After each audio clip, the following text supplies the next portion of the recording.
আইপিএলের ৪৬তম ম্যাচ অর্থাৎ দিনের দ্বিতীয় ম্যাচে দিল্লি ক্যাপিটালস বনাম রয়্যাল চ্যালেঞ্জার্স বেঙ্গালুরু মুখোমুখি হতে যাচ্ছে। এই ম্যাচটি অনুষ্ঠিত হবে ২৭ এপ্রিল রোববার বাংলাদেশ সময় রাত ৮টায়।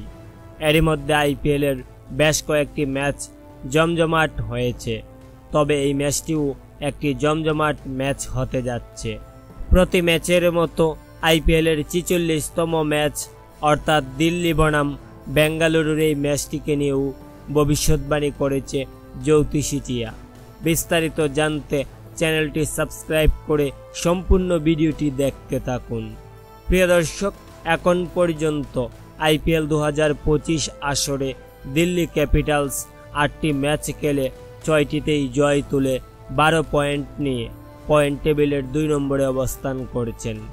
অন্যদিকে প্রতিপক্ষ রয়্যাল চ্যালেঞ্জার্স বেঙ্গালুরু এখন পর্যন্ত চলতি আসরে ৯টি ম্যাচ খেলে সমান ৬ জয়ে ১২ পয়েন্ট নিয়ে পয়েন্ট টেবিলের ৩ নম্বরে অবস্থান করছেন।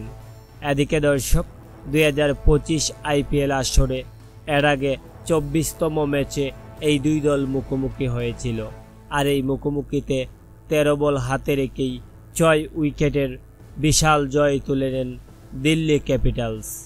আর তাই তো এই পরিসংখ্যানের দিক থেকেই বলাই চলে অনেকটাই এগিয়ে রয়েছে দিল্লি ক্যাপিটালস। তবে দর্শক, এবার সবাইকে চমকে দিলেন জ্যোতিষীটিয়া।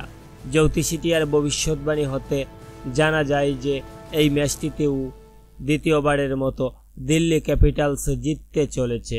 তো প্রিয় দর্শক, এই ম্যাচটিকে নিয়ে আপনাদের প্রেডিকশন কি তা অবশ্যই নিচে কমেন্ট করে জানিয়ে দিবেন।